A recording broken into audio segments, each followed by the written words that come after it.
namaphoyisa asefuleni yini amaphoyisa asefuleni enzo cha futhi igama lizasekhona nomengo no amaphoyisa bezilaphana ngifikile kuThambi ngempela ngakhona wesigcine ekhaya la embumbuze ekhaya efuleni sekhaya ngathi uhambe nalezi ngana no into lapha lapho ngamese amaphoyisa asinali ilungelo kusha amaphoyisa athi umthetho awusivumeli ukuthi sithina umhlaba umhlaba 12 sithi bawona ukuthi umhlaba namhlanje athi umhlaba 12 baqindela ukuthi umhlaba 12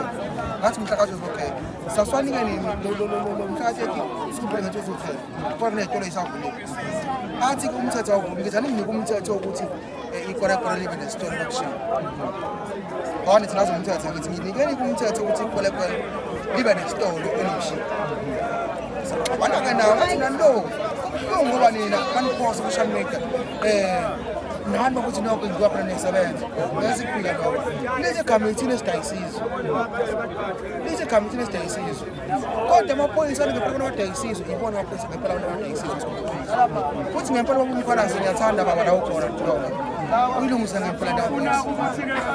abangempela abala wasefoni ayisukungiqeda ngempela ngithi mina no uthi umthetho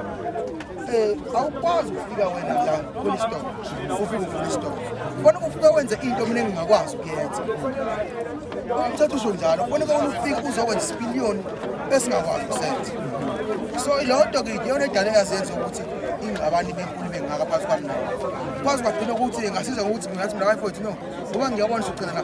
kukhona ukuhamba kwembono sikhuluma into engahlangana ngicela mfowethu khona ukuthi ngihamba naye wakithi umlanga yokuthuma ngathi ngishuthe mfowethu ngishuthe lento yenzeka yonke le nyakanyaka yenzeka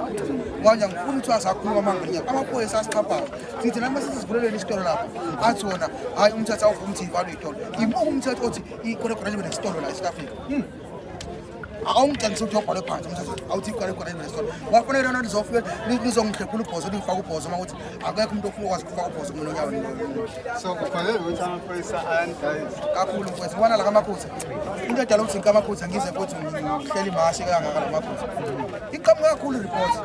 but ngangimana phela ukuthi every day ngiyathuka ama impulses mfowethu siyakubona uyahamba ubhezule eGoli phansi eStern Cape useKapa seMpumalanga uzanini ngakithi angisho kuyaphoqela ukuthi kube khona mina ukuze balwe namaphoyisa bese watshela corruption yabo but ngoba ngobuso ngisengobuso mhlawumbe esikoleni isayini ngiyafika ingaseKapa nengizolekelela sizolwa ngazwini ngize abahamba makubheka iphoyisa lamakhosi buka manje akekho bafika ngala umphathi station wakho lokhu akekho abantu sebethuka bacishe bashaya amaphoyisa amanye ngakhuza ngathi ngeke yenzeke into phambi kokuso baba ngoba isidolo kuzoboshwa mina engihlala imashi ngeke boshwa wonke umuntu ngasasivala nje mfazi eqoqo ngiyathanda ngokuke wayithinta eyokuthuka kwenu esigamekweni saphezulu awuphawuleke mfowethu bona ngumuntu ongavamile ukwenza ama-interviews yabo kodwa ke ngeke ngiphawule kakhulu kodwa engizokusho okuncane mawukuthi ngo-3 million ngabe ngimile kanje angina-bodyguard anginalutho ngihamba nge-omega boyefayina ngisho uphorisha boyicebe kanjani kuthiwa ngo-3 million abantu abasemjelele and abantu abakhuluma loo nto fesimanga umuntu onguzumbone kwimashi umuntu onguzumbone kwimashi umuntu nje opeuza kufacebook nje sibewupeusa kufacebook nje sibewuwenu mfethu makuthiwa khona u3 million ikhona into engabe ngibeka la ngizolela umphakathi basho ukuthi abona besimanga basithuka bathi uzawabona bazowayeka amamashi izolo ngibambe imasi mina namhlanje ngibambe manje kuthiwa khona enye basho ngayibamba kusasa mangisamzima ukhulu izolo so namhlanje ngila makukhona nje ngayibamba manje benzani sisol premier sosiya ube 3 million ngazi ngo3 million ngayimina enye into engizoyisho anginanhlangano la political party angiseki muntu nje ngakho basidake but into engizoyikhuluma iyodwa abona mangafika ubaba umsholozi ubaba abamdala mina ngizala ikhehla ngazala ikhehla kufanele ngimxhole ngenhlonipho makufika isigcino ngisho ngabe kwethu simzonda kangakanani bavela siyamzonda siyaminyanya lo siminyanyayo amagama abantu abophisa lezi kuthiwa ngwabizi kodwa kufanele ngimxhawule ngoba ubaba uyangixhawulisa ngixhawule hawu sengixhawula imali ukhona umuntu ohlala egugusheka noKarabhe kwemali bantu banisila ngempela ukhona umuntu ohlala egugusheka noKarabhe kwemali abantu abasebenzelene bayokuphawula nje mfethu ngabe ufuna itrend siyazi bani abantu abafuna itrend but ithanda kuyona nomba sebeyahola phela seyahola ke so thini bafuna ukuyitrendisa ngoba bayahola but sinasasinkingala konke emhlungu kakhulu mfethu ukuthi kugigi kuthiwa sidayisa umbuso masidayisa umbuso silande estradini makuthiwa nina nikhohla amaphoyisa badevele odevele lapho silawa ke ngoba ethu engifuna ukuklerisa sizoyibiza imedia briefing ngizoyibiza ke mina yale mbumbu mangithi asengumngulu kusuka eMarokho sinengimali isiphingo sesikacela isiphingo ngizokhulumela le nkosi yakithi ngizoyibiza imedia briefing kuklerishe lowa iyathiwa yonke igege amatekisi kodwa labantu abesilethela amanzi manje kade besilethela amanzi kodwa bathuka every day kuthuka umuntu wama kwasempangeni kuthuka umuntu wasePortshepstone thina bala siyathi nebaseka ufuna kaba mina ngibambile le masholo lomgaqo eyiqhwa kodwa manje ngoba ubhuti nawo basembonini bayasilalela amasikhulu sitila basaseka kade besilethela amanzi lapha amabhalki ngamanzi ngeyigroup ezincane bazogcina sesizovaka nje mfethu ayasibheka indaba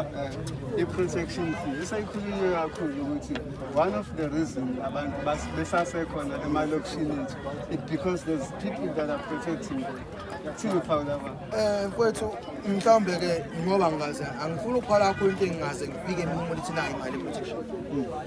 but mzwane mina ngambamba umuntu ngakhipha ikamera ngamshuthi lokho futhi ngokuvezela abantu emphakathini ngiyokuvezela nje enye into engindawo engifuna ukuthi nje nakho umuntu ubhizi enginesifiso sesikiye kuyona sesiphinga thiwe sibheka ngeke imali lasingeke president lethu aningitshela ukuthi imali lasingeke ukungena khona sihlushwa kanye ngaphathi promise u20 sikutshela phela nazo into ubani uvimbile angazi ubani uvimbile lana ngiyathi wangena esiphinga kuthiwa makorekora ayicanasela nje ubani osasingangeni thina ezweni lethu kuthiwa sizotshela umuntu ukuthi sasingangena esiphinga la ngikholela khona ngithenga lapha ePick n Win ngithenga lapha ko Red Bull ngithenga lapha ngithunywe ekhaya uvule wonke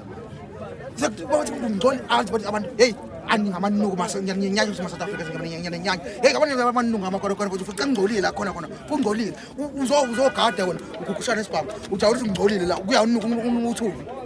ujabule lonto wena ngoba nakho uthola ipocket money uthola 2000 abantu abakhulu bethu lento ungayili manje ukuthi ulambe manje yiloko lento lo in future awona manje asile bethu abanye basilanje ngicela abantu modern 40 manje laba mina ngiyabanye bayangiduma uyazi ukuthi la opportunity ama business angavuleka la ngokhona ama-crossing kana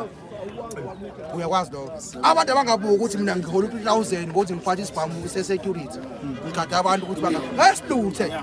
asikwazi ukuthi thina saba imashe egoli mfethu ngangiqala umdurane ngizoza siba amavia u5 egoli ama-hostela wonke khona ama-hostela u12 bayiphime wonke ingabani umphakathi ohlala emafletini sibambe ngibangitshela ithe imashe sahlukana sadolana sonke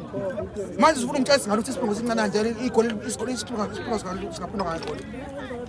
ngitshela umsesha abasuka imashe athi mina imashe phethwe yimini ayakho into ozolutha asiphiki mfethu ngasiyekisa inkampani yamasekuzi ukugada kodwa ingasixhaphazi singabantu thina siyanyanyana ufika manje kwenyanya kuthina siyabonga mfethu sibonga kakhulu bafethu nokho nje siyiphathe kahle into ekade ishiwa utfole emntweni siyenza ngendlela ngempela